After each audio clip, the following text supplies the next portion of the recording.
ఎవరా ఇద్దరు ఎవరా చేయాల్సిన వాళ్ళు ఎవరెవరని మీరు అనుకుంటున్నారు?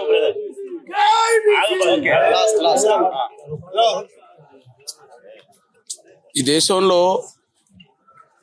రెండు ప్రధాన రాజకీయ పక్షాల చుట్టూ అన్ని పార్టీలు తిరుగుతున్నాయి.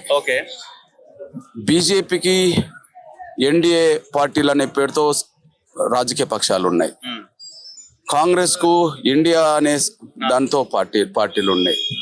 అసలు వాళ్ళు ఎన్నుకున్న వాళ్ళకి మద్దతు ఉన్న వాళ్ళతో భాగస్వామ్య పార్టీలతో సంబంధం లేకుండా రెండు పార్టీలు కలుసుకొని అనుకుంటే పార్లమెంట్ లో బిల్లు వైపు తీసుకెళ్లగలిగితే ఎలాంటి సమస్య అయినా పరిష్కారం కావడానికి అవకాశం ఉన్నది. ఈ విషయంలో పెద్దలు గౌరవ ముఖ్యమంత్రి గారు ఒక విషయం చెప్పాలంటే, ఈ విషయాన్ని మొత్తం సమాజం దృష్టిలో ఒక బలమైన అంశంగా మార్చడంలో ముఖ్యమంత్రి గారు చొరవ అందరికీ అది అన్నిటికీ దారితీసింది. ఇప్పుడు ఏ పార్టీ అయినా సరే 42% మేము వెనుకడుగు వేస్తాం లేదా మద్దతు ఇవ్వమనే పరిస్థితి రాలేదు కదా. అందరు ఉన్నారు కదా. అంటే ఈ సిచ్యువేషన్ ఒక అడుగు ముందుకు నడిపినడంలో ముఖ్యమంత్రి ఉన్నాడు.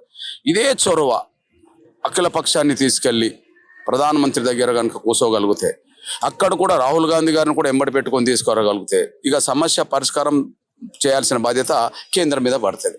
అంటే చొరవ అనేది నిజాయితీగా అందరూ భాగస్వాములైనరు కాబట్టి ఎవరి పాత్ర వాళ్ళు పోషిస్తే సమస్య పరిష్కారం కావడానికి అవకాశం ఉన్నది. ఇది మా భావన. Thank you very much. So ఇది ఈ పోరాటం ఇంకా బలంగా జరగాలి, ముందుకెళ్ళాలి. రిజర్వేషన్లు సాధించేదాకా వదిలిపెట్టాలి. చేస్తూనే ఉన్నాడు మన తొలి వేళ.